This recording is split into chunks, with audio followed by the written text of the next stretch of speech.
Good afternoon, everyone. And to thank the Christian Science Monitor for having us here. Really appreciate the opportunity to talk about some of the hard problems in cyber. There are a lot of challenges, and they're not easy to overcome.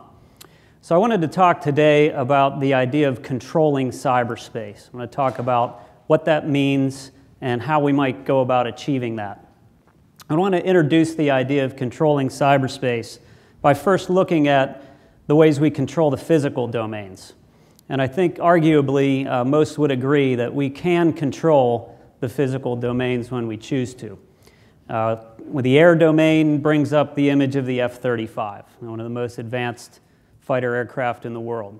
The sea domain brings up images of nuclear submarines, running deep, running silent, coordinating with surface ships. The ground force, the land domain, brings up images of soldiers with laser designators and precision-guided bombs, facilitating land operations. And in the space domain, there's a myriad of complex satellite ground station systems. So those are very significant systems, very significant platforms, and when we choose to, we can control those domains. Now, there's something common about those platforms. There's something common about the way we go about controlling those domains. And it has to do with speed, stealth, and precision. All of those platforms allow us to move faster than the adversary. They allow us to maneuver in ways that are largely undetectable or very difficult to detect. And it's about delivering an effect or an outcome in a very precise way. So speed, stealth, and precision, those are common design attributes in the control of those domains. So now let's shift back to the cyber domain, what we're here to talk about. Who is in control of the cyber domain at the moment? Well, the evidence would suggest it's not us. You simply look at a few statistics, you look at the headlines, and it's obvious that the adversary is currently enjoying control of the domain. So how is that being achieved? Well, let's look at their toolkit. So in their toolkit, they have things like polymorphic malware. Hundreds of thousands of malware samples being generated every year, not by people, but by machines. And that machine-generated code introduces the strategic element of speed. They are able to move faster than our defenders, than our people. What else is in the toolkit? We have things like fast flux domains, command and control nodes, hop points, configured for mere minutes, effect delivered, and then they're gone. So even if you're able to discover them, it's of little value. So that introduces the strategic element of stealth. So in their toolkit, they have speed and stealth. And the attacks, the breaches, it's not a shotgun effect. These are very organized campaigns targeting, very highly valuable infrastructure. And so there's an element of precision in the application of speed and stealth. So in many ways, the adversary has taken a page out of the playbook that we use in all the other physical domains. So I'd like to contrast that with our current playbook. It consists of things like risk management framework, which is an excellent framework for risk management, a foundational element in securing infrastructure. Our toolkit currently consists of detect and respond concepts of operations, so see things and react to them. And it consists of lots of people. And largely, the targets that the adversary is going after remain static. They rarely move, they rarely change. They're being defended by people using tools that can only react. And applying people and reactionary techniques to speed, stealth, and precision is not a winning combination. So how do we take control? How do we move forward from a risk management-based approach to a more proactive approach? Well, one method that is under research right now is a method called continuous trust restoration. And this is a concept that allows you to continually break the attacker kill chain. So the attacker is conducting various phases of an attack, from reconnaissance to accessing the network to implanting something to delivering an effect. Continuous trust restoration is about restoring the systems to a known state of trust regardless of what phase of the operation you're in. So when an adversary is scanning the network, conducting reconnaissance, building a map, there's no reason for that information to live more than a day. When he comes back next, that map should not be the same. If he gains access into a system, we should be able to kick him out proactively without having him persist for 250 days at a time. If he's able to implant a system, we should be able to restore that system to a known, trusted state using some common tools and techniques. So that concept is called continuous trust restoration. Now you might be saying, well, that sounds wonderful, but I don't think you can do that. I don't think there are any methods or tools available to enable such an operation. And the fact of the matter is there are tools and techniques that can enable that today, right now.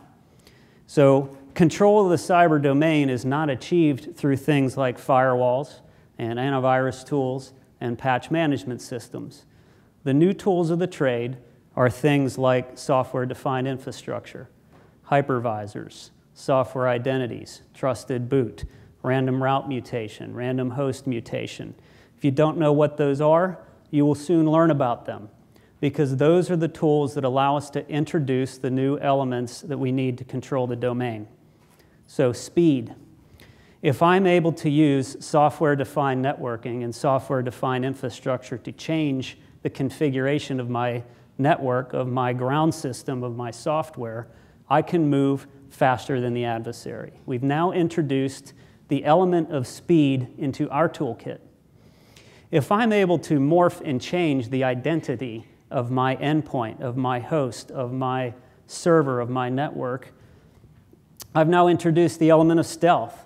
So if he maps, if he accesses, he can discover points in the network that give him a place to come in. That is very short-lived information. So now we have speed and stealth on our side. And the concept of precision can come through the deployment of these tools and techniques into very specific tactical or strategic systems, or deployed by organization or by mission.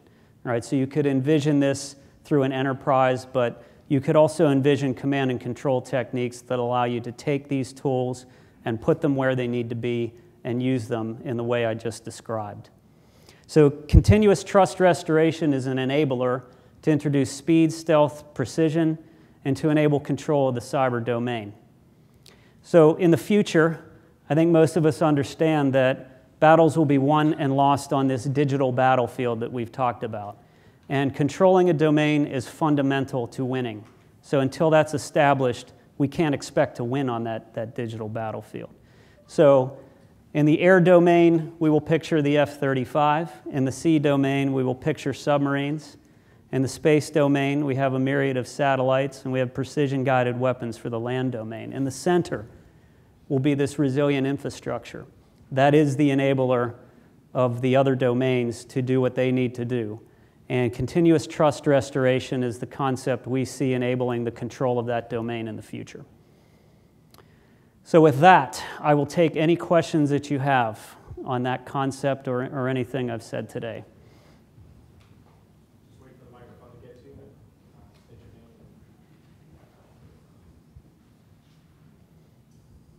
name. I always threaten to talk more if there's no questions. How does continuous trust restoration apply to an insider threat? So you've talked about how it comes from folks on the outside getting into a network. How does it apply to folks inside the network already? Yeah, for us to control the domain, we have to overcome some of the most pervasive challenges that we face. So insider threats, supply chain attacks. Microsegmentation, rapid restoration, reconfiguration of the system. If you had an insider threat, that threat should not be able to access any point in the network. And if they did, they shouldn't be able to access it for very long. So these restoration techniques that we're talking about, the segmentation techniques that we're talking about, would limit or prevent the insider threat from executing a mission.